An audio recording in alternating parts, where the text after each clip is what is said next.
This week, C-SPAN has been airing a special series of interviews with public officials, opinion makers, and business leaders from the state of Texas. During these hour-long American profiles, Lone Star State leaders discuss the political state of Texas, give ideas on national issues, and reflect on their lives and careers. Up next, we talk with George W. Bush, the oldest of President Bush's 4 sons and the managing general partner of the Texas Rangers Baseball Club. During the conversation ahead, he talks about life as a member of the First Family, offers his thoughts on running for governor of Texas in 1994, and discusses the parallels between baseball and politics.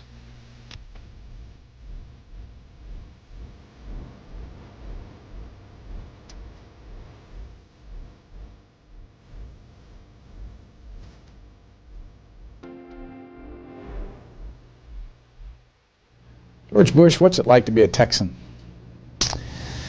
Well, I feel pretty lucky to be a Texan for starters.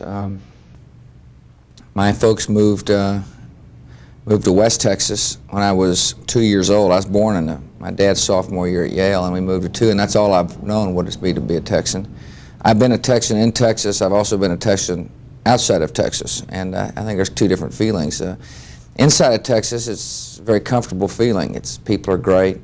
There's a lot to do here.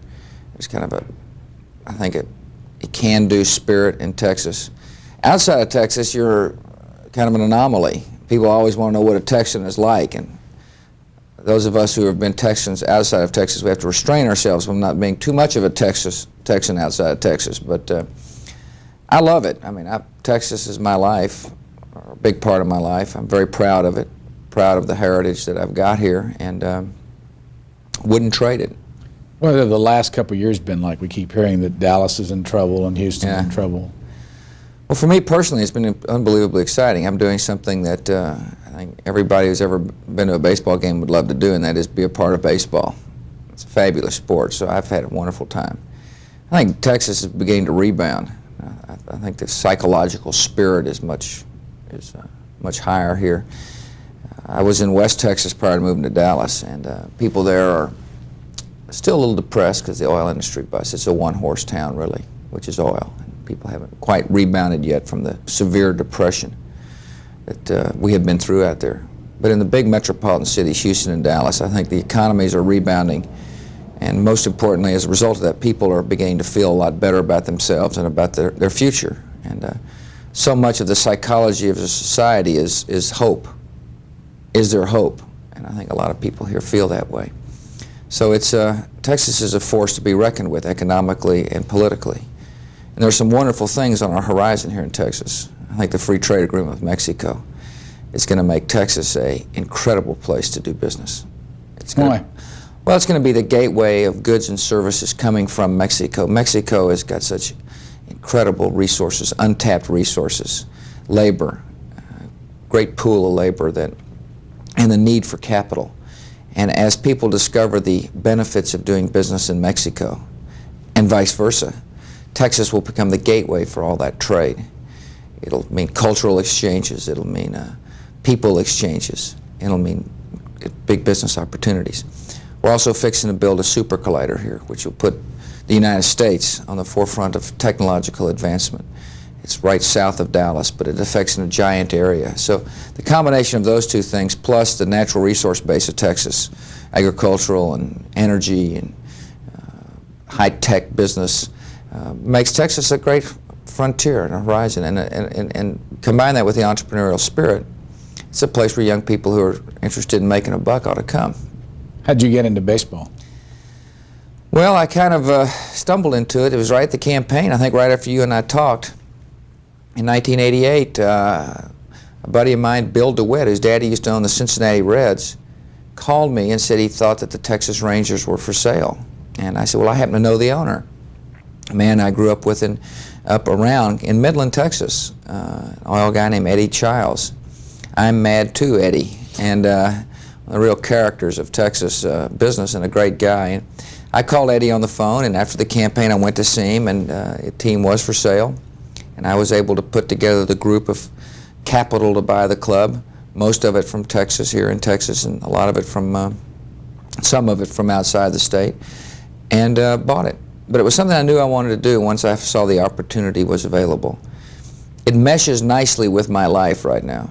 It would mesh nicely with my life no matter what my life was like, by the way. But when your daddy is president of the United States, you're a public person, whether you want to be or not. And my job now is to sell tickets for the Texas Rangers. So in that I'm public, why not be public and do something useful, which is to get people to come and see the Rangers play. We'll come back to baseball in a minute. How's your life changed since your father became president? Well, since I last saw you, I'm more rested. I think I saw you right in the heat of combat, and I was exhausted probably, working on my just sheer energy, untapped energy at that point in time.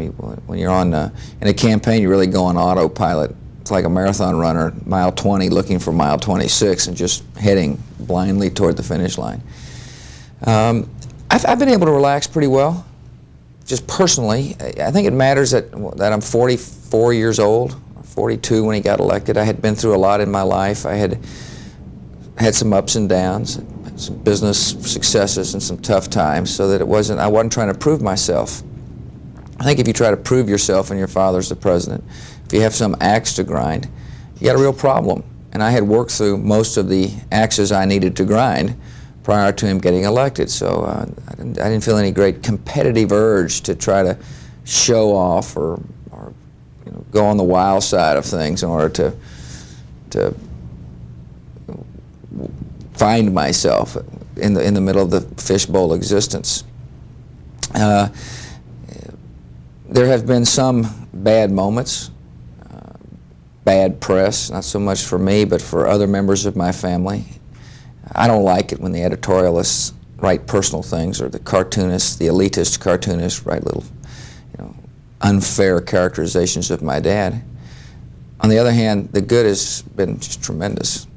I mean, we get to go to Camp David with our little girls. Laura and I have 9-year-old twins. They go to the White House at Christmas. I can hear their pitter-patter of feet sneak down the stairs at 11 o'clock at night as they roam this huge hall. I'm sure I'm even more gigantic for them, full with trees and ornaments, sneaking around and really having a wonderful time. Then to go to Camp David with the President of the United States. We were playing volleyball one time, which is a volleyball game inside a handball court. My brothers and I were playing the Marine Corps, some of the Marine guys there. Dad comes up on the balcony and he stops the game. We all stop and look up at him. And he says, "Gentlemen, we have just captured Manuel Noriega." I mean, it was just history unfolding right before our eyes. And so the good has far outweighed the bad, Brian. It's been an interesting time. What about things like Secret Service? They're around you all the time? They are. They weren't initially, but they are now, as a result of the Colombian drug lords threatening lives, and then, of course, the Iraqi situation. But first of all, they're highly professional people. They're great men and women. I get along with them extremely well. And it's probably a bigger pain for them than it is for me. But they're a part of our lives, and we accept that. That's one of the things that happens to you when your father is President of the United States. Does it go beyond you to the entire family? You bet, yeah.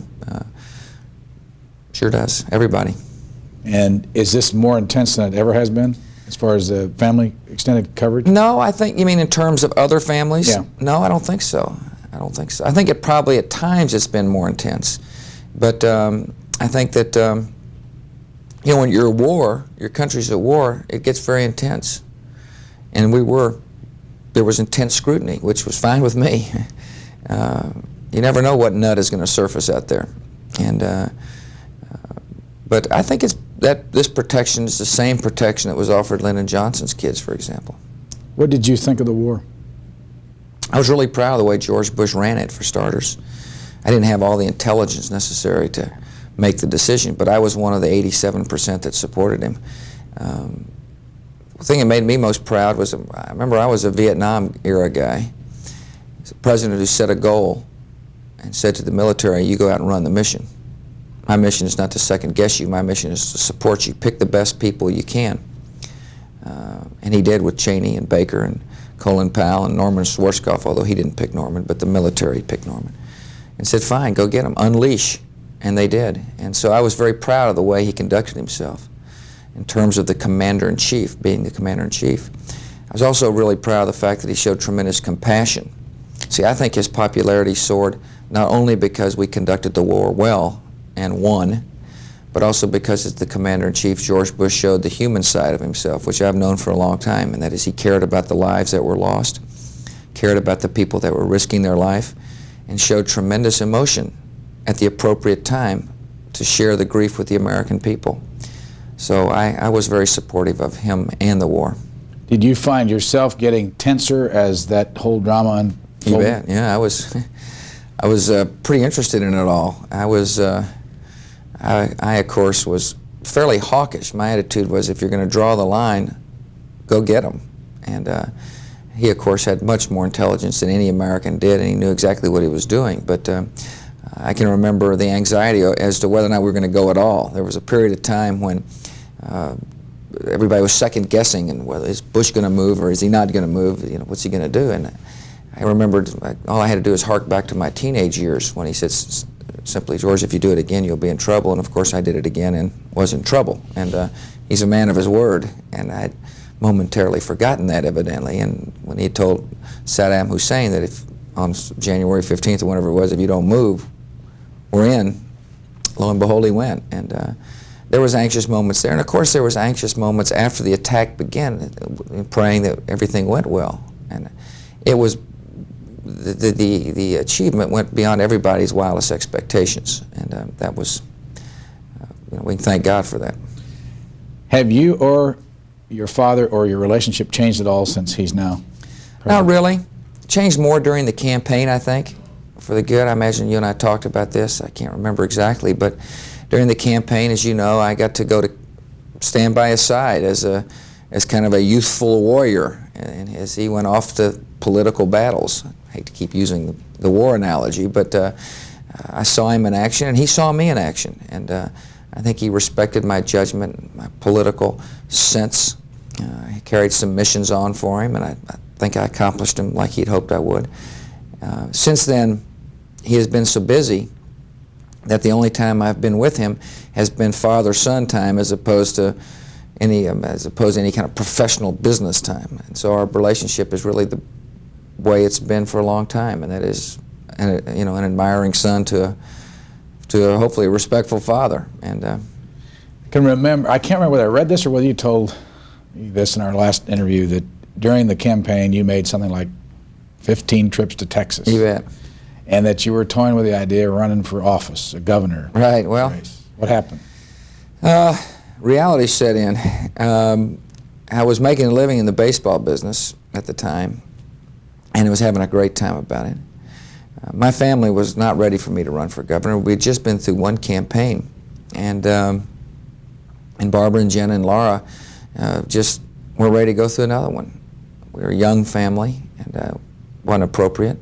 I think my mother put it pretty well when she came down to Texas, and on the front page of every Texas newspaper she said, "Georgia, you better not run for governor." And her point was that when your father is president of the United States, his actions and his deeds are going to perhaps influence the voters, or cloud the voters' vision, or influence them positively toward me. And she had a pretty good point. That's not the reason I didn't run. As I then quipped, Mother's been telling me what to do for 42 years, and I've listened to her once. But it just wasn't right. We fielded a very strong slate of candidates, the Republicans did, I thought. And my friend Clayton Williams, who got the nomination, got beat. He didn't run a very good campaign. He'd be the first to admit it, by Ann Richards. And so I don't view it as a lost opportunity. I just view it as not the right time for me to run. Am I still interested? You bet. I mean, I spend time all over our state working for the Republican Party and candidates. I went to Brownsville, Texas, to help raise money for the Cameron County Republican Party. This is deep in the heart of Democrat country.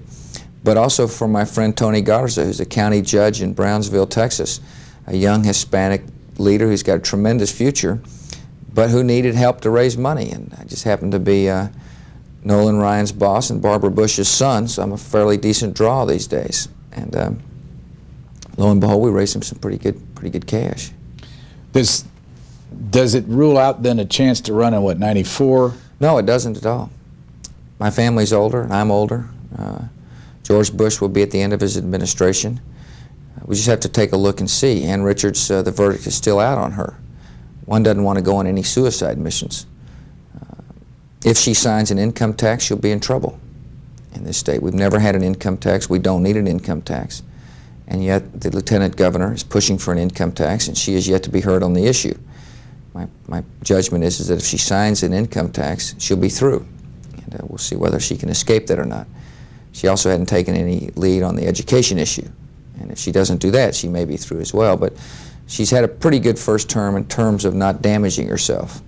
And she's got one more, I say term, we measure, there's 2 legislative sessions plus special sessions that our governor has to go through. And she's been through one. She'll have a special session this summer, and then she'll have one more legislative term after the '92 elections. And then we'll make the call then. You run for any office up to now? Yes, I ran for the United States Congress, West Texas, and came in second, 2-person field. What year? 1978. Had a tough primary and won it by consolidating my home base of Midland County, Midland, Texas.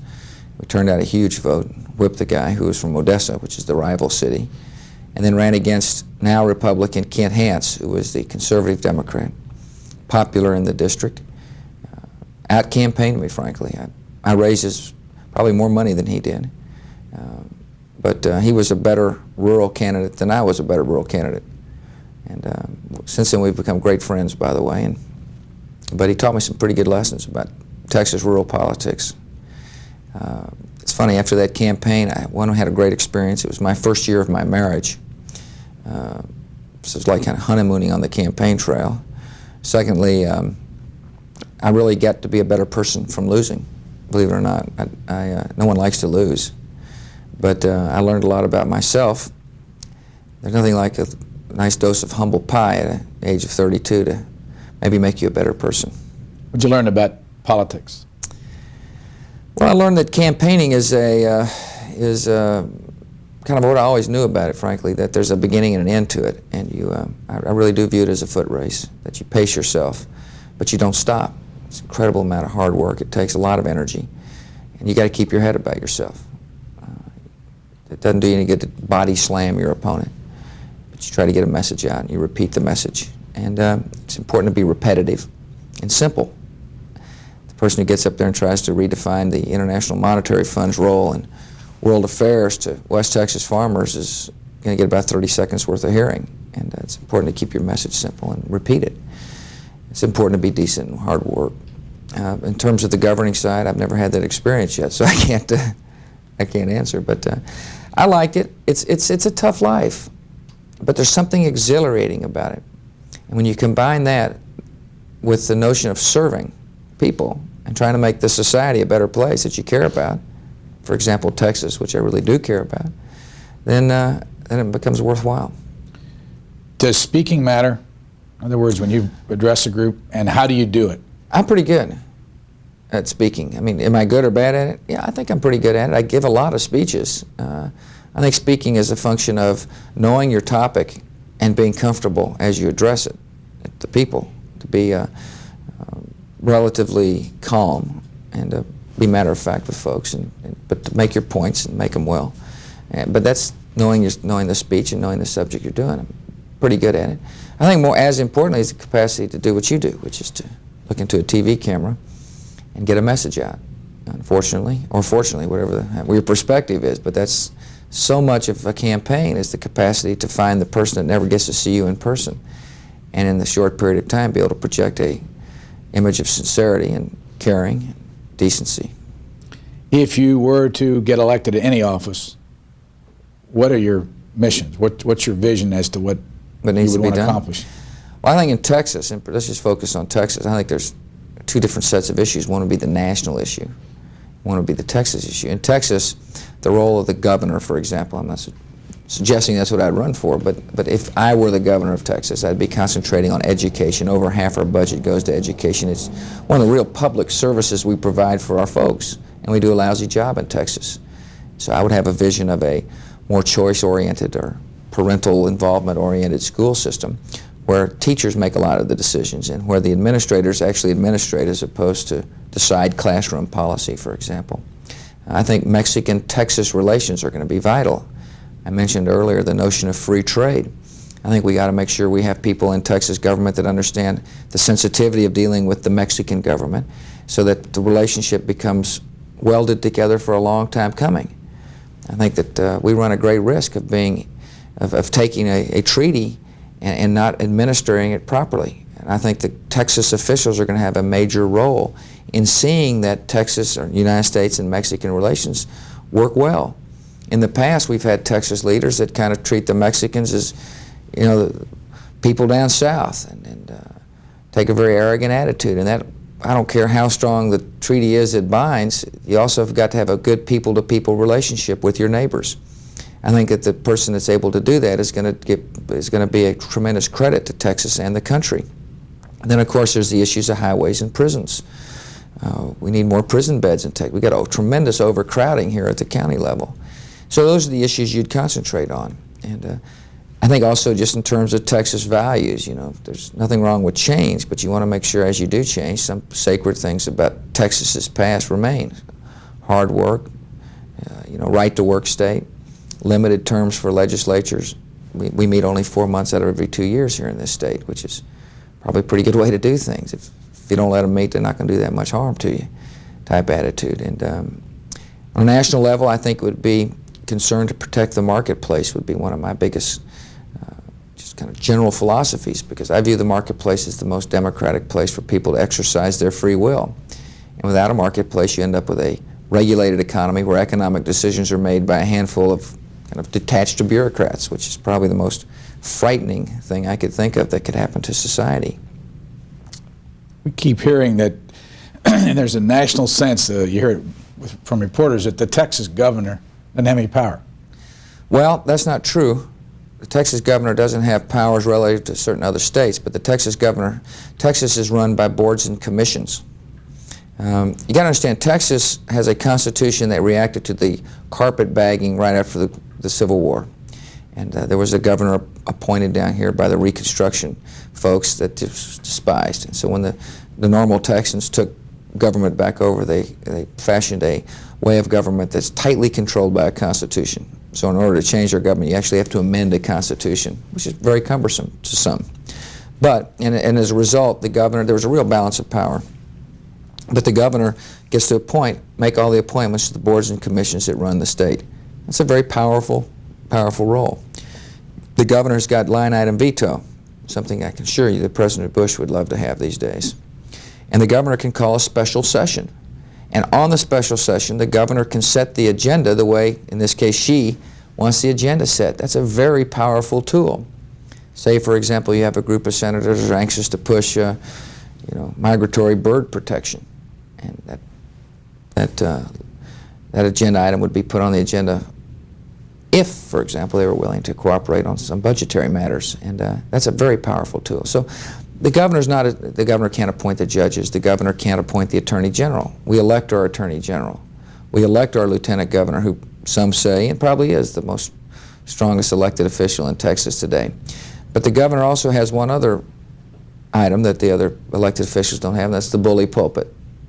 The governor is the most watched political person in the state. And if that bully pulpit is used properly, the governor can affect change in policy. So maybe weaker in some, but not all that weak. Why is there such a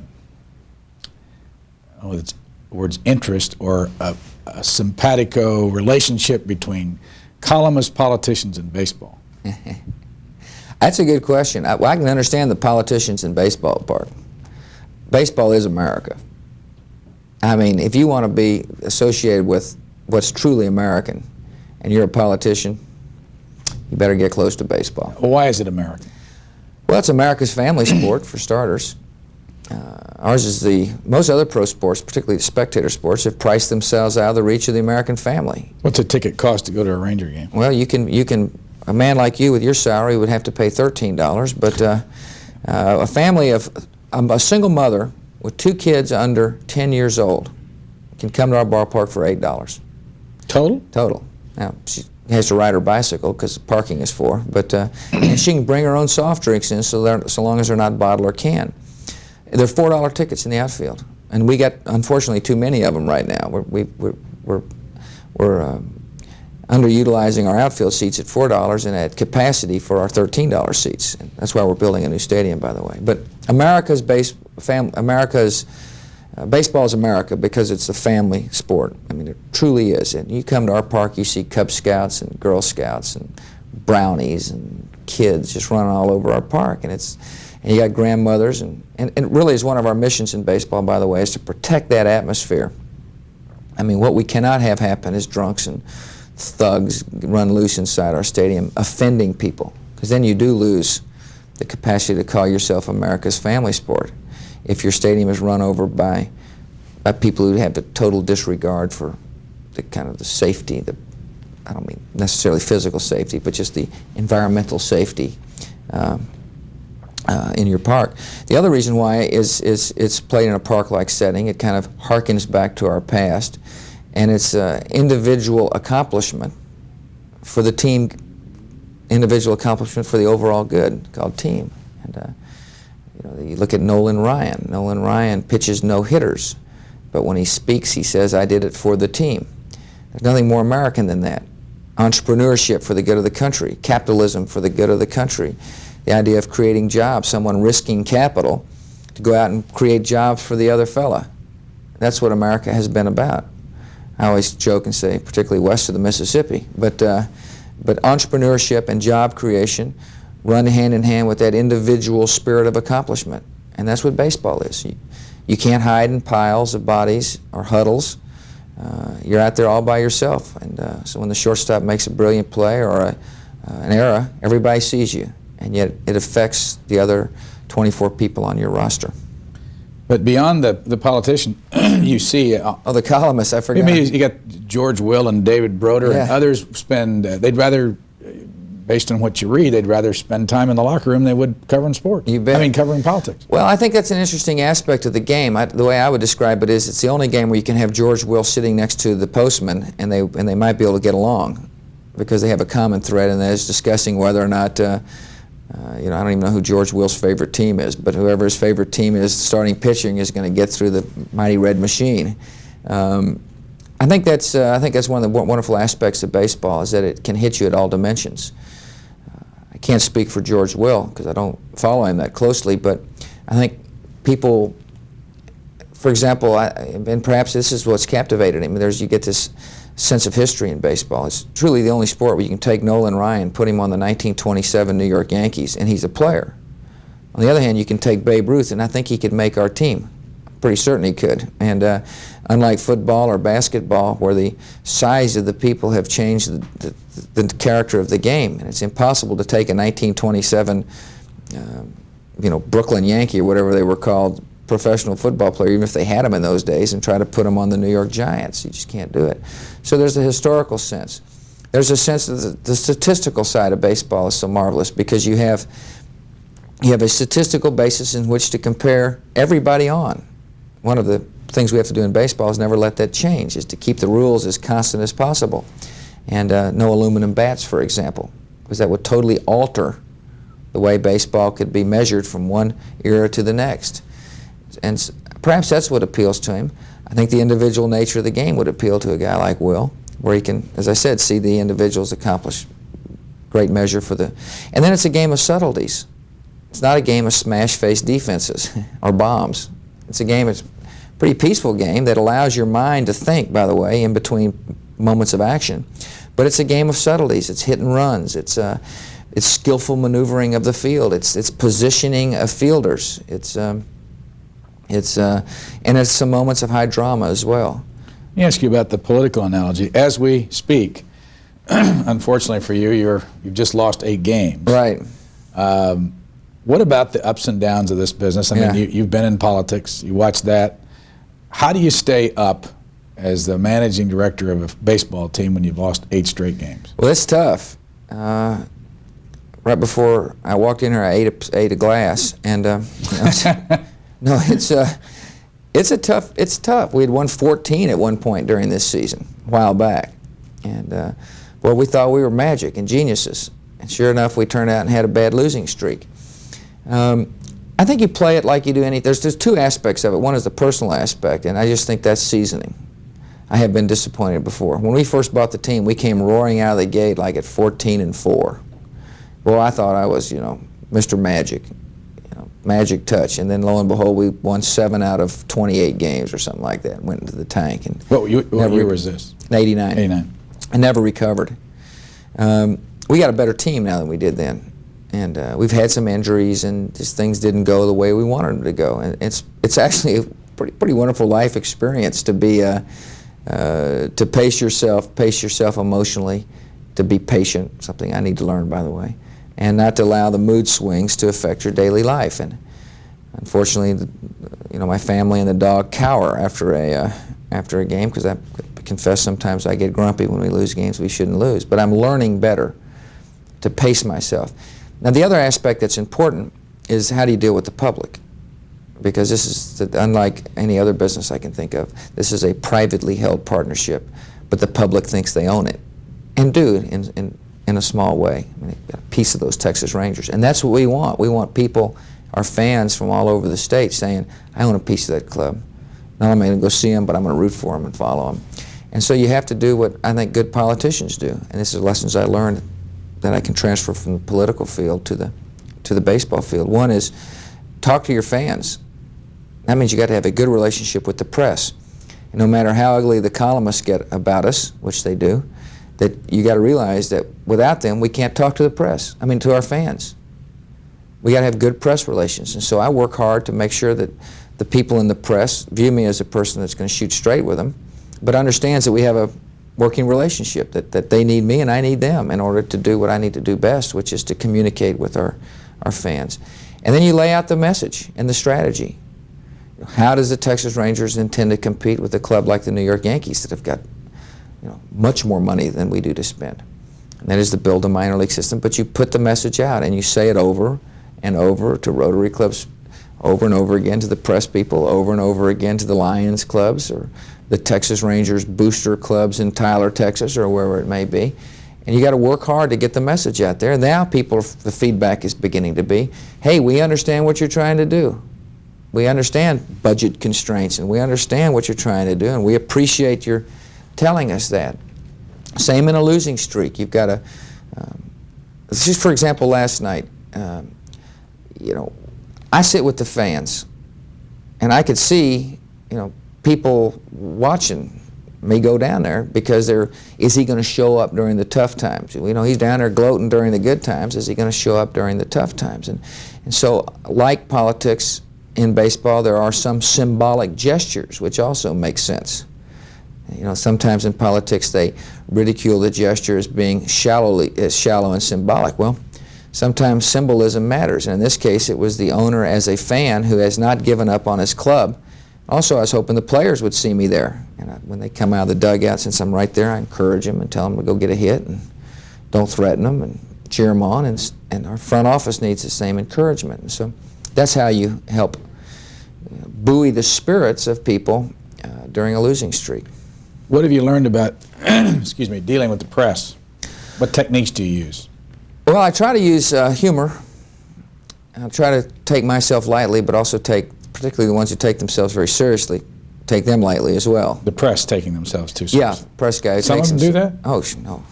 Well, of course not. No, yeah, they're pretty, there's some fellows out there that are pretty well convinced they understand it all. I would tell you more so in politics and baseball, by the way. There's some very onerous press people in politics. People are just so heavy and so absolutely convinced they're right, and intense. And beat writers in baseball, there's two types of writers in baseball. One are the columnists, whose job, got a very tough job, which is to, jump on somebody or praise somebody every day. And the beat writers who have to see 162 games a year.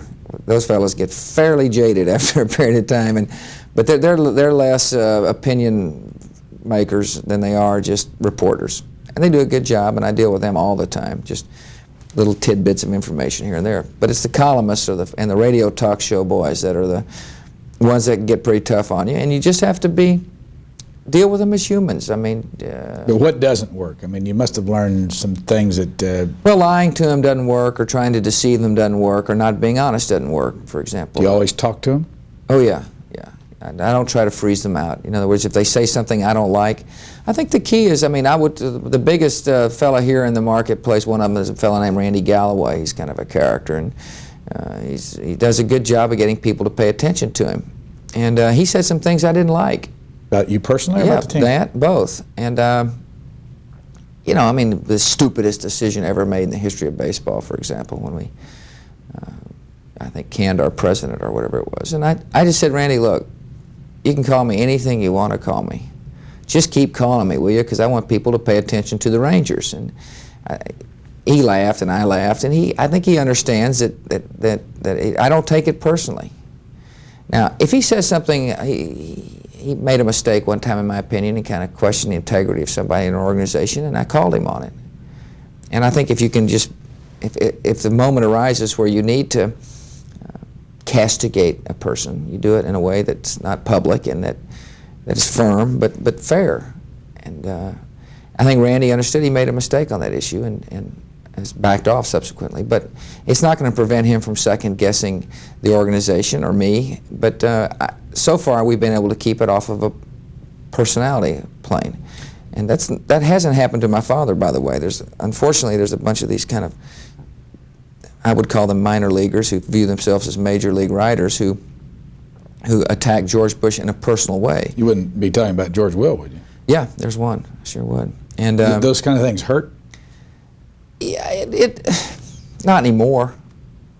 I don't even read the guy anymore, so I can't tell you if he's been personal or not. But when you read your father being called a lapdog by a person of his stature, I'm not sure I mean large stature or small stature, it bothers you, particularly if you're a feisty Texan, which I am. And yeah, it bothered me. It bothered me for Dad. And but I learned a good lesson from him. And in this case, for example, he just shrugged it off and kind of, you know, attributed it to smallness. And you know, I subsequently found out, and it's probably unfair to say about a fellow like Will, but it's probably for social reasons that he is irked at George Bush. And I don't know. I don't pay attention to it anymore. But my point to you is that if you can keep personality out of this business, you know, and do your job and do it right, and keep name calling out, it matters a lot. So that's a lesson I learned. Keep up the analogy, though. You remember, excuse me, the wimp charge, Yeah. your father on Newsweek. Did those kind of things hurt politically? And when you're running a baseball team, if somebody starts to attack you personally, do they hurt attendance? Do they really matter to the bottom line? No. In baseball, it doesn't really hurt attendance. First of all, it hadn't happened that much in terms of, I mean, there's, you know, stupid decision or stupid philosophy, or, you know, these guys are tight-fisted owners. Not really. I mean, and there was a big, you know, a lot of that movement, a lot of that talk earlier this spring. We've had the best attendance we've ever had, but also the team has played well at one point, not so well recently. But no, now in terms of George Bush, it hurt a little bit, because instead of this was an announcement day, and Newsweek magazine put that on the cover of their magazine. It's one of the biggest cheap shots in the history of American politics. I don't care what the Newsweek editors say. I'm telling people that this was the biggest cheap shot ever. It's low down, low rent journalism.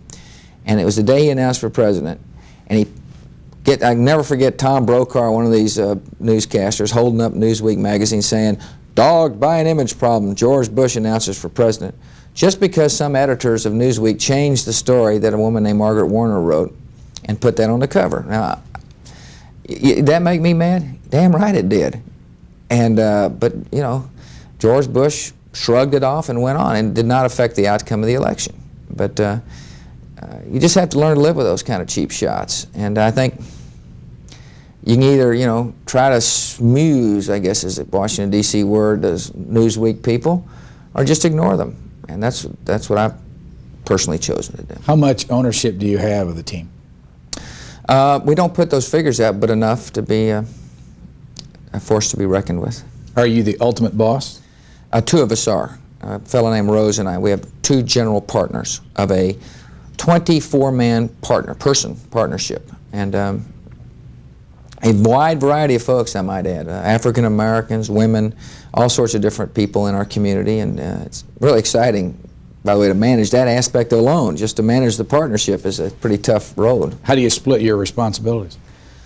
Well, we really don't. Well, we do. I shouldn't say that. I handle all the public, all the press, all the speaking, all that nature of the beast. And Rose is really a private business guy who doesn't care for that, frankly. Other than that, we pretty well share all the ultimate decisions. Not pretty well, we do share all the ultimate decisions. We collaborate on baseball matters relating to Major League Baseball. There's a big brouhaha about expansion that took place a while back, and we're all involved with that. Whether or not we got our fair share of the expansion fees, which we didn't think we did. And Rose and I, put our heads together and helped the American League formulate a policy. For example, we handle all the budgetary matters. In other words, we decide what the budget's going to be and then hand it over to our president and our baseball people. But the best thing we do is we pick good people to operate the club and let them operate it. We kind of look at the commander-in-chief as an example, and he puts Jimmy, you don't see him traveling all over the world. He sends his friend and great competent leader, Jimmy Baker, to do so. And we put our general manager out there and let him run the baseball side. And our president, Tom Schieffer, whose brother Bob, by the way, is in your profession, really has all departments reporting to him, and he reports to Rusty and I. But the good thing about Tom Schieffer is that, one, he's extremely competent, and two, he is a partner with a lot of money in the club. So we all have a vested interest. It's like one of our own running the team, and it's going beautifully. When you sit here listening to you talk about you have relationships with the press, sounds just like politics. You have to hire and fire. It sounds like putting a cabinet group together. You have to have a budget, and you just go down the list. There's a tremendous comparison to politics.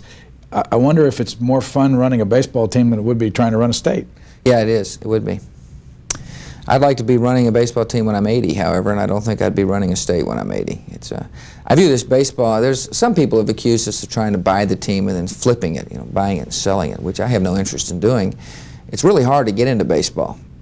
And so people work all their life to make enough money to get into baseball. So why get out? And if I ever do anything, what I would do is, I hope, at least this is my aspiration now, I readily admit times and things change. But what I'd like to do is to keep my interest in the baseball alive, and if I decide to run for office, go run for office, returning back to baseball, so that baseball would be a part of the safety net concept. The baseball would be there forever, and we'll see. How often do you catch people dealing with you because you're the president's son? And when you do, what do you do about it? Well, I can be pretty abrupt. Does it happen very often? Not very much anymore. Not really. I think I may have the reputation of being one that can't be fooled easily. I'm pretty accessible, believe it or not, and I don't, the deal guy that comes and says, people are, I just don't give them a chance. It's the person that calls them and says, look, I got a deal that we can work in some, overseas country, and all you need to do is this, and I just forget it. I'm not interested. Thank you. End of conversation. Pretty good about ferreting out who wants the special deal or who wants the inside track somewhere. Where'd you go to school? Yale. Before that? Andover. What's that like? Pretty tough existence for a boy from Texas. It was. Where is Andover? Andover is a school in Massachusetts. When I went there, it was an all-male boarding school, and what years? Very competitive. 1962 to 64. Extremely competitive place to go to school. I learned how to read and write, and although I wasn't very good at it relative to my classmates, I find that it kept me in good stead relative to the rest of the world. And it's a great education, but tough and kind of cold winters and no girls around, stuff like that. Now it's co-ed now. Your dad went there?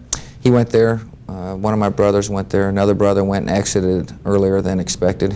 And but it's a family deal. I doubt my daughters will go there. I would bet. I'm sure they won't go there. Why Yale? I was applied there at University of Texas, and I was all set to go to Texas and got into Yale. There's probably three reasons. One, the family tradition aspect. I can't ignore that. It's been a part of our family, and probably a little bit there. Something like 40 of my classmates went to Yale from Andover, and when I was making my decision, one of my great buddies who still lives in Dallas and was my roommate, or lived in Dallas, now lives in Dallas, and was my roommate for 4 years at Yale, was going. And my point is that other people, friends, were making the decision to go there just as I was making my decision. Texas at the time seemed so far away, University of Texas that is, and that I didn't really know a lot of friends that were going there. It turns out I did, but they weren't around to talk me into going or talk to me about it. And the fact I got in, the dean of the school at one time told me there's no way you can get into Yale, you might as well concentrate on places elsewhere. And I said, fine, I'm applying anyway, and got in. And having made this wonderful bravado statement that I'm fine, I'm applying anyway, I thought, well, I might as well fulfill. I have no regrets. A couple of my partners in the baseball team were from Yale. I never would have gotten to know them. A guy named Roland Betts from New York. Never would have known Roland Betts had I not gone to Yale. Hans did a pretty good job of tattooing me with the Yale, Harvard. I went to Harvard Business School as well after the military. Pretty good job of tattooing me with that. He's one of them. How long did you serve in the Navy? Or the service, was it Navy? Air Guard, Air Force. I actually was trained by the Air Force. I flew F-102 fighters, which was an air-to-air interceptor, single seat, single engine airplane. Had a perfect record of no enemy attacks during my period of time in the Texas Air Guard. I was stationed in Ellington and Houston and served in there for 5.5 years. Enjoyed it. I really loved the flying aspect of it. Although I don't fly now, because I don't practice, or didn't practice, after I got out. And the one thing you learn in the Air Force is to be safe or don't fly. And I was a pretty good pilot. Really liked it. Had a lot of fun during that period of time. Why Harvard?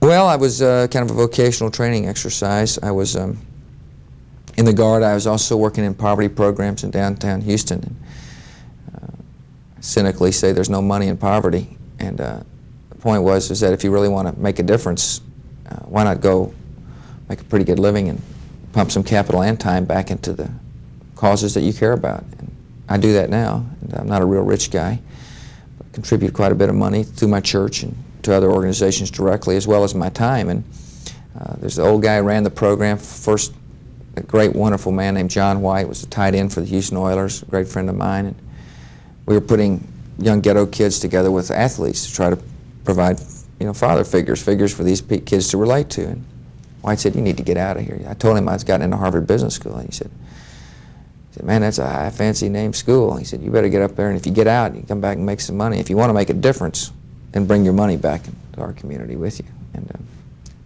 took his advice, and had a pretty good experience there.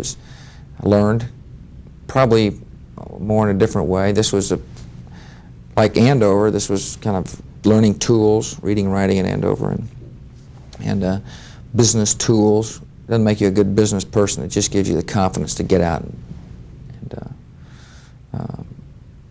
in my case, start my own business, which I did in Midland, Texas. I returned to my West Texas roots and started an oil company. How long did you do that?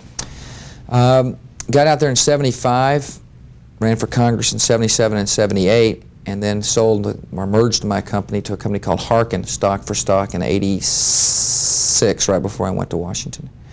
So I saw a boom and a bust, learned to make a decision and move quickly. In this case, to merge the company. Knew we had to do something and got out and got it done. Managed people. I think I'm a good manager of people, motivator of people, and learned to do that. Learned that when we merged the company, went out and found everybody a job afterwards, which was important. And really had a wonderful experience in the oil business. Wanted to get rich and didn't. But in the articles written about you since the election, every one of them, I think, mentions the fact that you quit drinking. Yeah. Why do you think people are intrigued by that, and why did you quit? Well, I quit because at times I thought, I liked to drink too much. I'd go from about a 3 to a 10 after a couple of martinis, And my wife and friends would remind me that I was just a 3.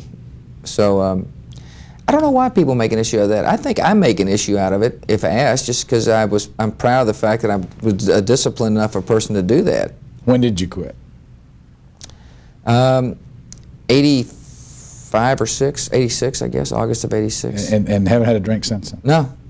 And did it on my own. I mean, I'm not a clinical, I don't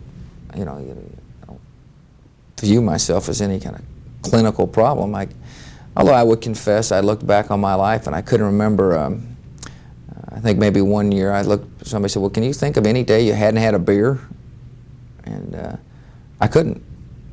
And so I said to myself, well, I think it's probably, why don't we try quitting for a while and see, had a little help from my wife who suggested sweetly that perhaps it'd be best if I abstained, and actually found it just so I can live better without it. I'm a high energy guy. I run a lot. I mean, I love to exercise, and I work hard. I get up early and work hard, and you know, I couldn't have gone to that campaign, for example, as productively as I thought I did. If I was out there, you know, you get in politics and have a few drinks with the boys, and next thing you know, it's 1 in the morning, and then you have to get up and give a speech at 6, and you're off again, and you can't campaign, drink, and exercise. I mean, one of those three has to go, it seemed like to me. And I can't live without exercise, and I needed to campaign. So it worked well there, and I just haven't had any urge to have it since. Do you think drinking has a negative impact on the society at large? Yeah, particularly if you drink too much, you bet. What happens because of it? Well, I think you have dysfunctional families. I think you have incredible selfishness. I think you have violence. Yeah, I think it's a real problem. Believe me, I'm for moderate drinking. We got a big issue in sports on drinking. You know, we got billboards all over our park. Here's a guy who's saying he doesn't drink, and yeah, we got Budweiser signs or whatever it is all over our park, and we sell beer, a lot of it. Does it cause a problem at all at the games? Well, we try to manage it. Some, yeah, it does. I mean, we get people get drunk out there and get abusive, and so we throw them out. That's the way you manage it in that situation. But we work hard at limiting the time when people can buy beer, and the ushers who control whether a person's allowed to drink a beer. If they're too drunk, they don't buy them. And, but I think the interesting thing about the beer advertising business is that it's good to have the beer companies preaching moderation. Who else best to preach it? We can't have a prohibition era again, in my opinion. But what we can have is an era of moderation. And so if you watch the alcohol and beer ads carefully, or the beer ads carefully, you see people saying, drink moderately. Drink, but don't drink a lot. You know, drink for fun, but don't drink to get drunk. If you drink, be careful and don't drive. And I think that's a good message. Who else is going to put that out? The federal government, they'll botch that if they try to do it. So why not have the people with something at stake do it? And that's the beer manufacturers. And so I encourage, and I think it's good to have beer advertising when they preach that message. And so we try to preach at our park. But I don't know why that's an interesting question. Why is it in every article? I'm surprised it is. But people make comments to you about it? Nah. I mean, when I don't drink in front of them? Well, no. I mean, you know, people say, I read the article, I didn't know you didn't drink, and no. Congratulations. And, nah, not really. It's a good thing. I mean, it became an issue in the governor's race here with Ann Richards, and unfortunately, her opponent, a fellow named Maddox, tried to make an issue out of her drinking. She is an alcoholic and recovering alcoholic. And I turned to some friends, I'll never forget it, and said, that's the best thing, that's the best thing that's happened to her, that he did that in the campaign. Because it shows strength and discipline and the capacity to whip a problem, which she did. And so I take my hats off to her. Not too much time left. Sure. We came to Dallas to talk about Texas and the individuals from Texas. In the last several years, we've seen a lot of Texans who've had problems. Yeah. Jim Wright, John Conley, John Tower, you can go down the list. Anything about Texas that creates those problems? Well, I think Texas puts you in the arena. And if you get in the arena, you're going to have some people are going to have problems. And Texans are willing to get in there and mix it up. I think perhaps sometimes the greatness of the man is the capacity to overcome problems. And Texans are competitive, and they're willing to serve. And they're sometimes larger than life. They draw attention to themselves. Sometimes they can't help it. Sometimes that's their style. But it doesn't surprise me that there's a handful of Texans that are exposed because Texans are risk takers. In order to have gain in life, you got to take risk. And And we do take risk, a lot of us do. We've got a camera outside looking at the skyline of Dallas. You can't tell this, but at night there's one building even that's got neon Green signs around it. Or Yeah, green. I mean, big green. Used to have dollar signs. Or not. But you see a lot of glass, and when Yeah. you think of Dallas, you see this modern city. Right. When you look at that city, what do you think of? I think of unfettered imaginations. I think of guts. I think of people who are unrestrained by old traditions, that are willing to build new, people that are kind of reaching for new horizons. I think of Texans are people who think big and act big. Getting any trouble over this in the last several years? Yeah, sure. Now, As I why? said, What do you think the city learned anything, or the state learned anything? Probably learned it, but probably won't listen to it, because Texans are big thinkers and big risk takers, and the bigger risk, the bigger the reward, and the bigger the risk, the bigger the bust. as Have well. you changed your thoughts at all? Yeah, pretty good. I've always been a fairly conservative guy. I mean, I never really took the huge gamble in the oil business. Never borrowed the mega money, and managed my money with little money I had pretty well. So not really. Pretty conservative player. But there's some real estate and oil people around who probably have changed their ways. Just tremendous debt trying to hit the big, massive homer. I hope society has changed its ways. I mean, I hope this concept of leverage for the sake of greed has no longer exists. But you know darn well it won't. I mean, it'll be the next wave of people that hadn't learned their lessons coming along as well. Should government do anything about it? No. I think government ought to protect innocent people, depositors, stuff like that. I think government ought to make dadgum sure the next time it starts tinkering with financial institutions, it doesn't set a bunch of rules that set off a cavalier attitude about managing depositors' money, referring to the S&L crisis and the lax government involved there. But I don't think government ought to try to get in the way of an entrepreneur. I think it's a mistake, and I think the government ought not to laugh or cry on success or failure, entrepreneurial failure. George W. Bush and no Junior. Correct. That make you mad when people say Junior? Not really. That was kind of the tag they put on me. I was known as Junior during the campaign, and I'm probably one of these guys that had about 10 different names. W, George W. How did you miss the Junior. H, by the way, the George H.W. Bush? Well, it was one of those nice gestures of my old man. He didn't want me to have 5 names, George H.W. Bush Jr. That way I can apply for all sorts of government benefits. Because if you got 5 names, you can't. There's not enough slots. But if you've got 3 or 4, you can. And so he was thinking ahead. Got about 3 minutes left. Look at your own personal future. Help us, governorship 94, 98. Could be. Well, other things besides baseball? Well, not right now. Short term would be the 92 presidential election. Campaign? You bet. You bet. What would you like to do differently in 92 than you did in 88? Live in Texas as opposed to Washington, and do some surrogate work, but not 6 stops a day the way I did it. But I'll be involved with it. Does that stuff matter? Surrogate, yeah, you bet. You bet. People, it's the way you rally the troops. It doesn't matter to switch the undecided voter. He's not going to. You can't see enough of them to make a difference. But the truth of the matter is, what does matter is to rally the troops in Texas or California, which is going to be a crucial electoral state, or Florida. And we're pretty well positioned there. We got Jeb, my brother, down in Florida, and I'm in Texas. And I'm not suggesting that either of us can deliver our states, but we can be there to do the work, to go to Houston for the rally for the people that are going to man the phone banks, to get on the phone here in Dallas and to coordinate the 20 people necessary to do this or whatever it may be. And the same in California. It does matter.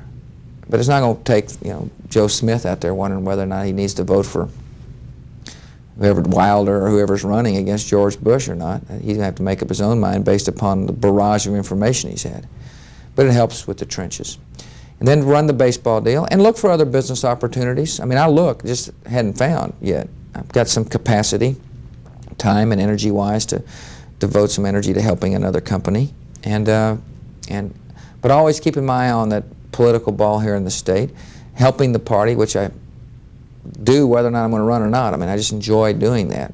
I like the involvement and help candidates. And there'll be a whole series of state representative and state senatorial races coming up that some old boy may need me out there in Gainesville, Texas, and off I'll go. Toughest candidate for your dad to run against in '92? Can't name it. Nobody tough? Not right now. But I'd never underestimate American politics, and the minute you take it for something for granted, you get whipped. But I mean, Albert Gore is not as qualified as Dan Quayle to be president. And Mario Cuomo is a northeastern liberal. The party's tried that for years, and that doesn't work because you got to win California, Texas, and Florida. I mean, I don't think you can do that. Wilder's a total unknown. No one's ever heard of him. Jesse Jackson, I think, scares people too much. I'm not sure who else there is. Time's up. Thank you. Yes, sir.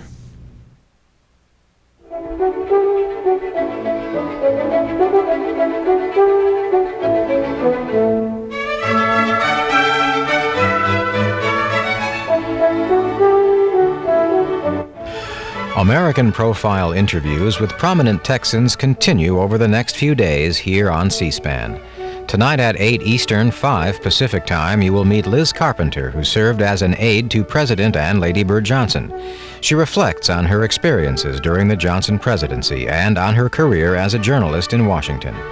Then our conversations with George W. Bush and Texas Railroad Commissioner Lina Guerrero will re-air Monday morning beginning at 2:10 a.m. Eastern Time, with the comments of Mr. Bush followed at 3:10 Eastern, 12:10 Pacific Time, with the thoughts of Lina Guerrero. Up next, June unemployment figures from the Joint Economic Committee.